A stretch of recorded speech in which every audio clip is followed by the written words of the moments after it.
이 모든 피조물과의 약속도, 특히 주님께서 언약을 맺으신 우리 사람들과의 약속도, 그리고 나와 맺으시고 나에게 약속하신 그 약속까지도 모두 이렇게 지키셔서 저희가 이 자리에 주님을 찬양하게 되었습니다. 주님 감사합니다. 약속의 하나님, 약속을 지키시는 하나님, 약속을 반드시 이루실 그 하나님 믿고 의지합니다. 그러므로 우리에게 세상이 염려의 대상이 아니며 오히려 하나님 앞에서 살고 있는 내가 주님을 경외하며 주님을 높이며 주님의 이름을 더 간절히 부르기를 정말 간구합니다. 주님, 이 우리의 심령을 보시고 우리 가운데 거하시며 두세 사람이 모인 곳에서라도 나의 이름을 부르는 이들에게 함께 하시며 응답하시는 그 주님의 놀라우신 사랑과 은혜를 이 시간도 부어 주옵소서. 예수 그리스도의 이름으로 기도하옵나이다. 아멘. 우리 하나님 말씀은 히브리서 성경, 구약 신약 성경 히브리서입니다. 1장 말씀인데요.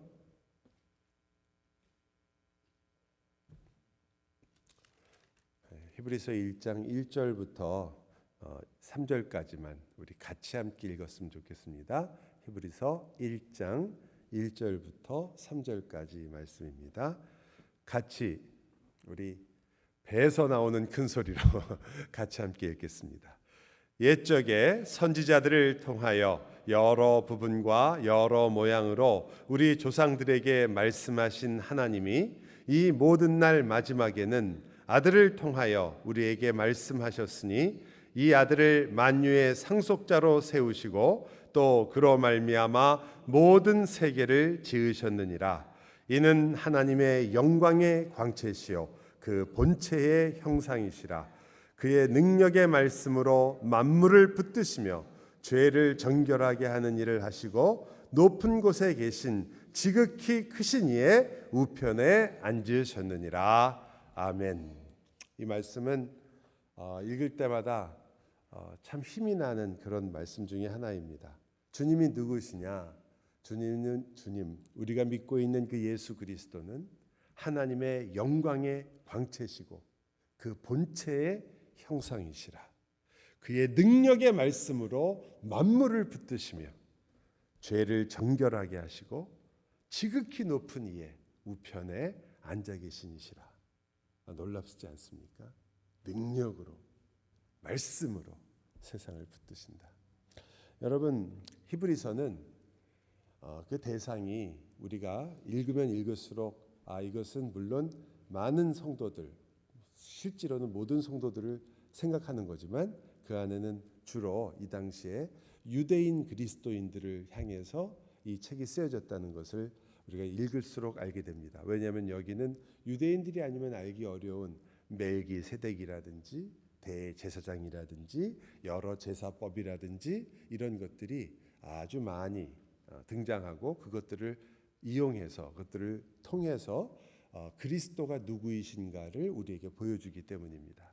그래서 이 히브리서의 중요한 특징을 우리가 참 여러 가지가 있겠지만 두 가지를 본다면 유대인들을 향해서 이 히브리서 기자가 정확하게 누군지 몰라요. 왜냐하면 누가 썼다고 나와 있질 않으니까 그냥 이 전체를 보면서 우리가 많이 생각하기를 많은 분들이 이게 바울이 아닌가 그래서 옛날에 재밌는 말도 있었어요. 바울의 히브리서를 도대체 누가 쓴 거냐 이런 말도 하곤 그랬었어요. 지금도 여전히 알 수 없습니다. 그러나 성경으로 이 책이 우리에게 인식된 것, 이것이 하나님의 말씀이구나라는 것을 인식한 우리 신앙의 모든 그 당시 예수님 이후에 사도 시대에 살던 성도들이 이것이 사도들의 말씀과 일치하고 있으며 그리고 사도들이 우리에게 준 말씀과 같다는 것을 확증했습니다. 그래서 우리가 이 히브리서에 나오는 이 말씀들을 통해서 하나님의 은혜를 알게 됩니다. 여기는 여러 사람들이 등장하는데 첫째는 유대인 그리스도인이고 두 번째는 상당히 오랫동안 신앙생활을 한 사람들입니다. 유대교 신앙생활을 오래 했던지 아니면 그리스도인으로 다시 회심을 해서 그리고 오랫동안 그리스도인으로 살았는지에 대해서는 아주 좀 명확하진 않지만 아마 두 가지 다 포함하고 있을 것 같아요. 그런데 그렇게 오랫동안 신앙생활을 했음에도 여전히 초보적인 모습을 가지고 있는 그리스도인들에게 한 이야기입니다. 여러분 오해하지 마세요. 그들이 성경을 너무 몰랐다거나 혹은 그들이 우리가 생각하는 것처럼 굉장히 어린 그런 그리스도인이다라고 그냥 우리가 되게 생각하는 건 다르게 여기서 말하는 것은 그것보다는 훨씬 더 깊은 의미를 많이 가지고 있습니다. 이들은 구약 성경에 상당히 정통했던 사람들이고 그리스도가 어떤 분인가를 알고 있었음에도 불구하고 너무나 극심한 환난 때문에 너무 큰 고난 때문에 더 이상 우리가 과연 이 신앙을 지킬 수 있겠는가? 그래서 나는 도저히 이것을 내 힘으로는 버틸 수 없다. 그런 마음으로 우리식으로 말하면 배교라고 부르죠. 내가 그리스도를 잠시 놓을 수밖에 없겠습니다. 라는 극한에까지 이르렀던 많은 사람들이었습니다. 그러니까 우리들 생각처럼 성경 지식이 부족하고 아직도 여전히 성숙하지 못해가지고 매일 싸우고 이 정도가 아니고 그들은 심각한 핍박으로 인해서 신앙을 갖다가 버리고 싶은 마음까지 들 정도로 힘들었던 이들에게 이 히브리서 기자가 아니다. 너희들이 믿고 있는 그리스도가 어떤 분이시며 그 그리스도가 얼마나 영광스러운 분이고 우리 인생이 지금 어디에 걸려 있으며 나라는 인간의 가치와 의미가 무엇 속에 숨겨져 있는가를 보여주려고 하는 겁니다. 너희 앞에 있는 것들은 너희를 배반하며 너희를 쓰러뜨리며 너희의 마음을 정말 도저히 더 마를 수 없을 정도로 마르게 하며 답답하여 아무것도 할 수 없을 정도로 깜깜하게 그지없는 인생을 혹시 우리가 만나더라도 심지어 이유 없는 박해와 멸시와 조롱을 받는 그 상황 속에서 내가 정말 나는 이제 이 믿음을 버려야 하겠다라는 생각이 들 정도로 밀려있는 그들에게 이 히브리서 기자가 말하는 겁니다. 아니 바로 그곳에서 믿음의 역사가 일어나는 것이다. 바로 그곳에 하나님의 손길이 어떻게 역사하는지가 드러나게 되어 있는 것이다. 그래서 처음에 내가 너희에게 이야기하려고 하는 것은 바로 그 예수 그리스도다. 그리스도가 누군가를 이야기합니다. 그가 선지자들과 어떻게 더 뛰어나신 분이고 모세보다도 더 뛰어나신 분이다. 이런 얘기를 한 다음에 우리가 잘 아는 그들의 믿음이 어떻게 열매를 맺게 되었고 믿음의 영광이 무엇인가? 왜 우리가 인내해야 하는가? 인내라는 것이 어떤 것을 우리에게 가져다 주는가를 설명하는 부분입니다. 그래서 아마 히브리서만큼 성경의 중심이 예수 그리스도다라는 것을 잘 표현하는 그 책이 신약에는 그리 많지 않습니다. 그래서 바울과 문체가 너무나 다르기 때문에 바울은 대제사장이신 그리스도를 통해서 그리스도를 논증한 적이 한 번도 없어요. 거의. 그러니까 몰랐던 것이 아니라 그의 논증 방법이 보다 이방인을 향한 것이었기 때문에 그러한 논증을 거의 쓰지 않습니다. 그러나 여기서는 그리스도가 누구이신가를 바로 하나님이 구약에서 보여주신 대제사장을 통해서 설명하는 것이 많기 때문에 우리에게는 그리스도께서 진정한 제물이 되셨구나. 그래서 히브리서의 마지막에는 하나님께 드리는 진정한 제사가 어떤 것인가라는 것을 가지고 마치게 됩니다. 여러분 12장을 한번 펴보시겠습니까? 히브리서 12장입니다. 12장 마지막 부분인데요. 28절과 29절입니다. 12장 28절과 29절을 찾으셨으면 함께 같이 읽을까요?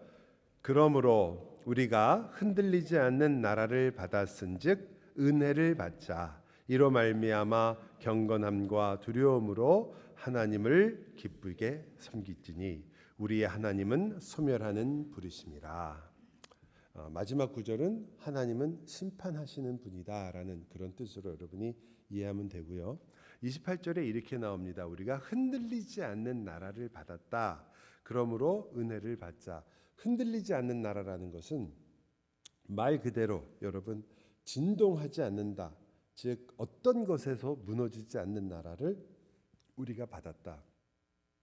여러분과 제가 하나님께서 우리에게 약속해서 우리가 지금 받은 거예요. 지금 여러분이 받은 거예요. 여러분이 가지고 있는 겁니다.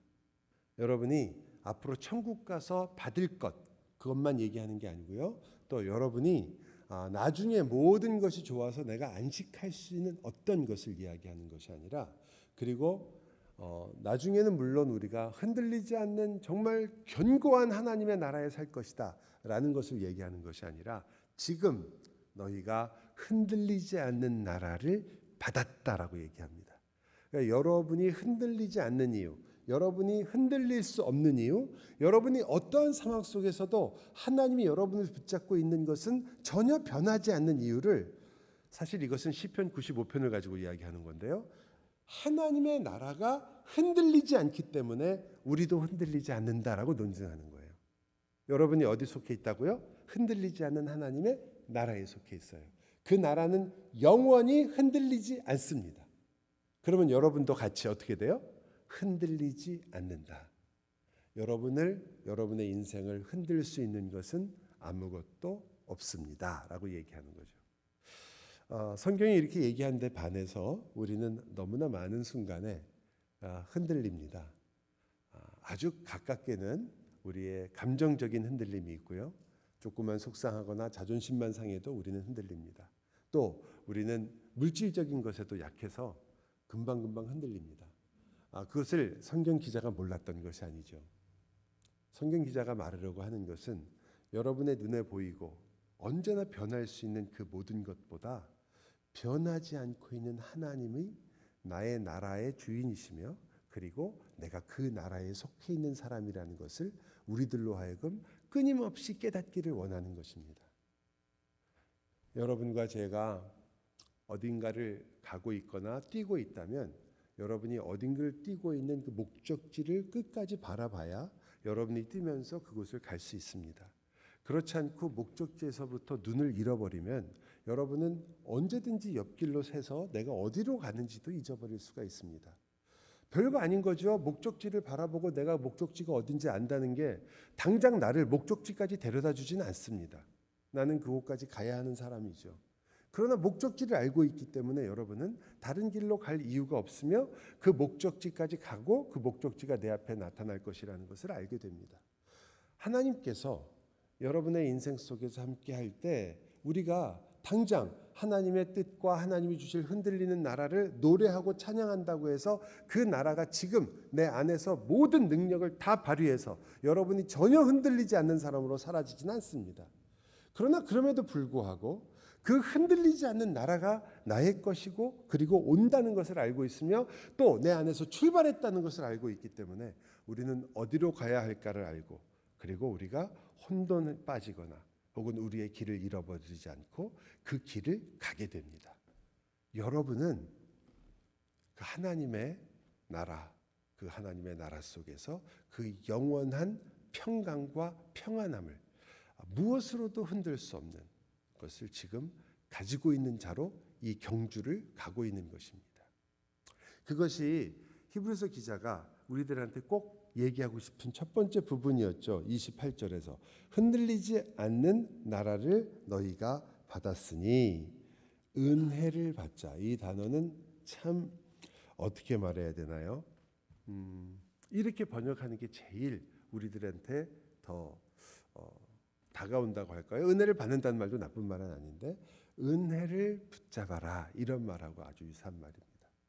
은혜를 붙잡는다라는 의미가 있어요. 그러니까 그 말은 내가 은혜가 있는데 그 은혜를 이렇게 붙잡고 끌고 가자 이런 의미가 아니라 너희가 지금 이 인생 속에서 무엇으로 살 것이냐를 물어보는 거죠. 우리는 무엇으로 살 것이냐? 그러므로 너희가 은혜로 사는 것이다. 은혜를 붙잡아라.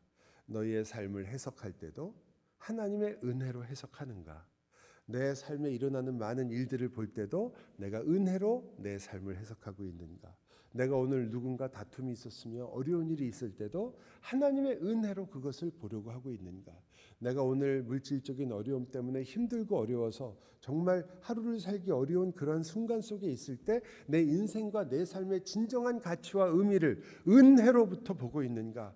하나님이 나를 어떠한 조건과 관계없이 나를 끊임없이 사랑하시며 아들을 주시기까지 사랑하시는 그 하나님께서 나를 끝까지 붙잡으시며 끝까지 함께 하시며 결국은 하나님의 뜻을 이루어내신다는 것을 그 은혜로 내 인생을 보고 있는가? 만약 우리가 우리 인생을 그 은혜로 보게 될 때 여기 있는 것처럼 우리는 흔들리지도 않고 정말 기쁨으로 하나님을 섬긴다는 것이 어떤 것인가를 다시 한번 알 수 있겠죠. 물론 그것을 이야기하면서 13장에 가서 히브리서 기자가 마지막으로 이야기하는 부분은 우리에게 만약 우리가 은혜를 붙잡은 자, 은혜를 받은 자의 삶으로 산다면 너희가 이것들을 사는 것이다 라고 얘기하는 게 13장의 내용입니다. 13장의 내용은 우리가 너무나 잘 아는 내용들입니다. 첫 번째는 형제를 사랑한다는 내용입니다. 두 번째는 여러분과 제가 잘 알고 있는 가정에 대한 내용입니다. 너희 아내를, 너희 남편을 어떻게 사랑하는가. 자, 다시 말씀드려요. 은혜를 붙잡은 자, 은혜를 받은 자는 자기 인생을 보는 모든 시각과 눈을 바꿀 수밖에 없게 됩니다. 여러분은 거저받은 자로 살고 있으며 하나님께서 여러분을 끝까지 붙드는 자로 살고 있을 뿐만 아니라 여러분의 인생의 가치와 내용들도 하나님께서 여러분을 붙잡아서 하나님의 가치와 하나님의 인생으로 만들어가는 인생을 살고 있기 때문에 여러분은 이제 형제에 대한 사랑, 내 가정에 대한 부분, 내가 돈을 사랑하지 않아야 되는 이유, 경제적인 부분, 또 신앙적인 부분, 이 모든 부분에 있어서 달라지게 된다고 보는 거죠. 은혜를 붙잡은 자의 삶은 바로 이런 삶이다. 그래서 그 삶을 설명하는 한 부분, 저희가 저도 고민을 많이 했어요. 돈을 사랑하지 말까 이걸 할까 했는데 여러분 다 별로 돈을 사랑하지 않는 것 같아서, 돈을 사랑하셨으면 다 부자가 되셨을 텐데 돈을 사랑하지 않는 것 같아서 제가 여러분과 함께 이 구절 중에 생각하고 싶은 구절은 바로 뒤에 있는 12절 말씀부터입니다. 12절부터 우리 같이 읽도록 할게요. 제가 읽겠습니다. 그러므로 예수도 자기 피로써 백성을 거룩하게 하려고 성문 밖에서 고난을 받으셨느니라. 그런즉 우리도 그의 치욕을 짊어지고 영문 밖으로 그에게 나아가자. 제가 해석은 많이 하지 않겠지만요. 이 말의 뜻은 그리스도의 고난을 우리도 같이 참여한다는 의미입니다.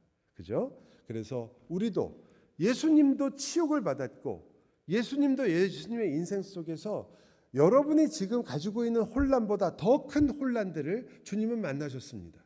하나님의 아들이신데 십자가를 지고 죽으셔야 했습니다.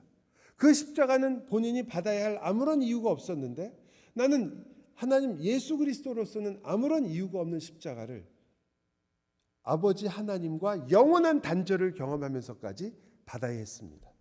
예수님의 인생이야말로 여러분의 우리가 상상하기 어려운 하루하루 아침에 일어나서 숨을 쉬는 것조차도 쉽지 않은 인생이었다는 것을 우리가 알 수 있습니다. 하나님이신 그분이 자기를 낮추어 이 땅에 오사 우리와 같이 함께 숨쉬며 살았기 때문에 주님이야말로 고난이 무엇인지를 아는 분이며 진정한 의미에서 무엇이 정말 인생이 얼마나 험하고 힘든가를 잘 아시는 분이었습니다. 그분께서 우리와 같이 모든 치욕을 받으셨다. 멸시를 받으셨다 이거죠. 우리가 참기 어려운 것 중에 하나죠. 멸시. 사람들이 우리를 멸시하는 것. 사람들이 우리의 명예를 훼손하는 것. 우리가 나 자신의 자존감을 무너뜨려 버리는 것. 그거 정말 너무너무 어려운 일이죠. 순간적으로 화도 나고 또 오랫동안 머리에서 사라지지 않고 가슴속에 돌덩어리를 얹은 것처럼 속상할 때도 있습니다. 그래서 이 단어를 쓰는 거죠.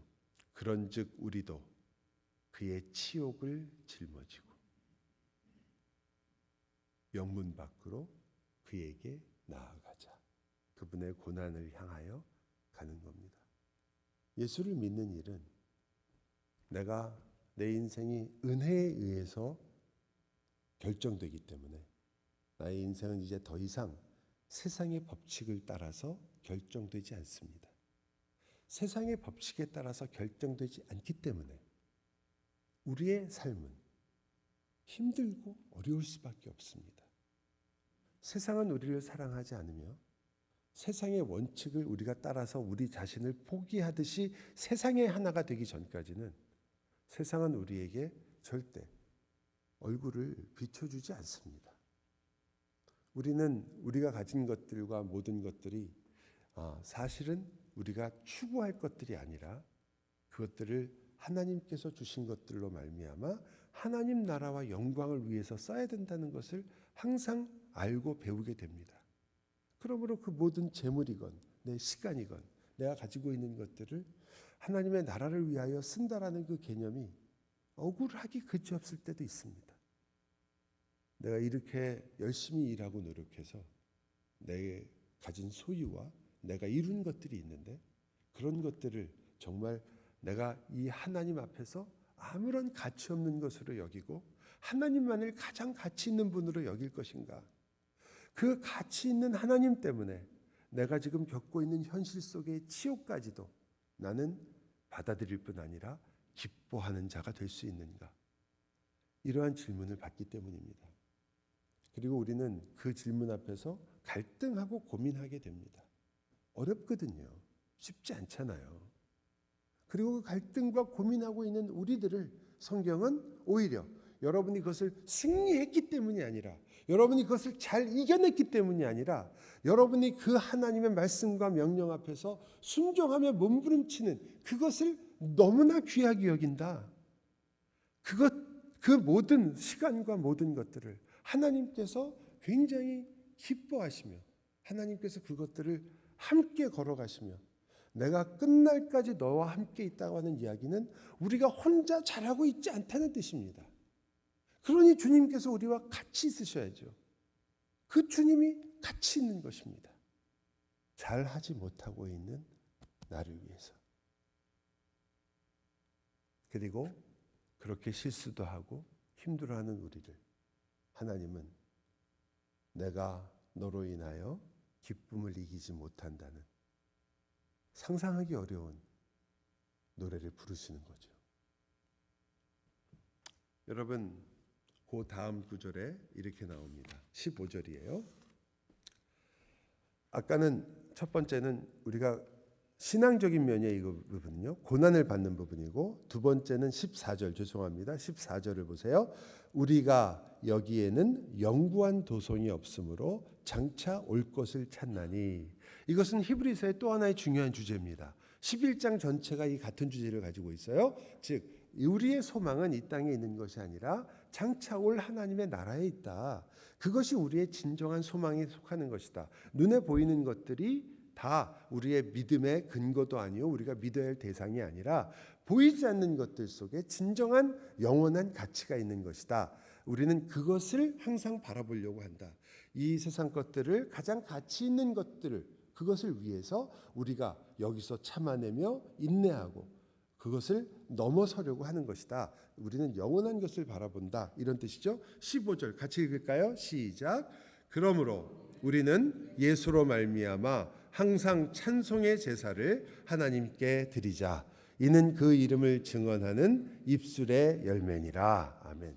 여기서 신약에서는 잘 나오지 않는 단어가 나오는 거죠. 제사라는 말. 그리고 그 제사라는 말을 찬송의 제사를 드리자라고 해서 찬송을 제사로 표현했습니다. 즉 찬송의 제사라는 말 자체가 여러분과 제가 알고 있는 것처럼 예수 그리스도 앞에서 우리가 알고 있는 구약의 제사를 완성하는 모습으로서 보여주는 거죠. 여러분과 제가 하나님 앞에 무엇을 찬양하냐, 감사하느냐. 여기는 찬송의 제사라고 해서 노래만 부르는 것을 이야기하는 게 아니고요. 여러분과 제가 하나님을 어떻게 높일 것이며 하나님을 예배할 것인가. 그 예배의 진정한 의미를 다시 한번 우리에게 알려주려고 하는 겁니다. 이는 그 이름을 증언하는 입술의 열매니라. 하지만 16절이 저와 여러분이 오늘 좀 마음에 담고 집에 갔으면 하는 그런 구절입니다. 오직 선을 행함과 서로 나누어 주기를 잊지 말라. 하나님은 이 같은 제사를 기뻐하시느니라. 여러분, 아까 찬송의 제사가 나왔죠. 지금 모두 제사라고 말하냐면 선을 행하는 것도 나누어 주는 것도 제사라고 표현합니다. 다시 바꾸어 말하면 여러분이 주님을 믿고 주님 안에서 행하는 모든 말씀을 좇아 사는 삶이 제사라고 표현하는 겁니다. 여러분과 저는 산 제물로서 그리스도와 함께 하나님 앞에서 우리 모든 인생을 제사로 같이 그리스도 안에서 드리는 자들입니다. 여러분은 그냥 내가 선을 행하는 사람들이 아니라 여러분이 선을 행하는 것 자체가 이제는 영적 예배입니다. 여러분이 다른 사람을 위해서 기도할 때 여러분은 영적 예배 속에 들어가 있습니다. 여러분이 사랑하는 형제와 자매가 필요한 것을 기억하고 그들에게 나누어 줄 때 여러분은 영적 예배를 드리는 겁니다. 그냥 선을 행하는 것이 아니라 성경에 의하면 여러분과 저는 로마서에서 바울이 했던 말처럼 너희를 거룩한 산 제물로 드리라. 이것이 너희가 드릴 영적 예배니라. 그 제사가 이제는 우리의 영적인 예배가 되는 겁니다. 여러분이 오늘 이 모임이 끝난 다음에 집에 가서 자녀들에게 혹은 아내에게 남편에게 따뜻한 말을 한마디 하는 것이 영적 예배입니다. 선한 말을 통해서 한 사람의 영혼을 다시 한번 힘있게 하는 것이 영적 예배입니다. 저와 여러분이 그저 오늘 하루를 힘들고 지친 하루를 살았으나 마지막 잠자리에 들면서 주님 나와 함께 같이 주무시며 나와 함께 일어나시며 나의 모든 것이 되시는 주님 그 이름을 찬송합니다. 영적 예배입니다. 여러분과 저는 그것을 떠나서는 살 수 없다는 것을 꼭 배워야 합니다. 나는 그 예배하는 삶이 없이는 살 수 없는 사람이다. 나의 모든 삶은 그 영적 예배 속에 있는 사람이다. 내가 예배를 한순간이라도 놓친다면 나의 인생은 그만큼 너무나 비참할 수밖에 없으며 나는 아무런 능력이 없으며 힘이 없는 사람이며 어떤 것도 할 수 없는 사람일 것이다. 나는 오직 나를 나되게 하는 것은 바로 내가 예배하는 그 하나님이 바로 나의 모든 것이다. 그래서 오늘 저는 여러분이 이 저녁이지만 그리고 늦은 시간이지만 내 마지막 남은 오늘 24시간 중에 약 4시간 가까운 시간을 나는 어떻게 예배할 것인가? 나는 기도 중에 어떻게 예배할 수 있을 것인가? 나의 기도의 제목들은 어떻게 주님께 예배하는 것으로 나타날 수 있을 것인가? 내가 지금부터 한 찬양 한 곡 한 곡 속에서 나는 그 찬양 속에서 어떻게 하나님을 예배하는 예배, 영적 예배를 내가 참여할 수 있을 것인가? 함께 할 수 있을 것인가? 예배할 수 있는가? 함께 깊이 자기를 돌아보고 삶을 생각하며 오늘 나머지 시간들을 눈을 감고 주님의 품에 안겨 주무시는 때까지 꼭 예배의 삶을 사시기를 바랍니다. 기도합시다.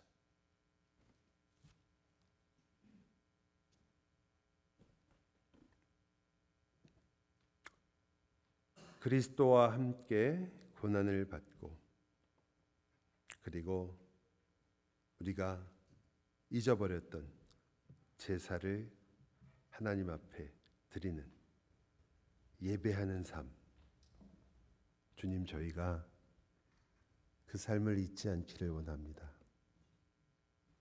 우리가 만일 그 말씀을 들었던 것이라면 그리고 그것을 알았던 것이라면 다시 말씀해 주옵소서. 나는 예배자인가? 예배 시간의 예배자인가? 아니면 또한 내가 말할 때도 예배자인가? 내가 밥을 먹을 때도 예배자인가?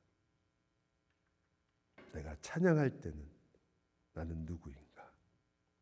이 시간 우리 같이 우리 자신을 돌아보며 하나님 앞에 나아갑시다. 함께 기도하며 나아가겠습니다. 주님, 그 주님의 이름 앞으로 나아갑니다. 주님, 예배하는 자로서 다시 서기를 원합니다.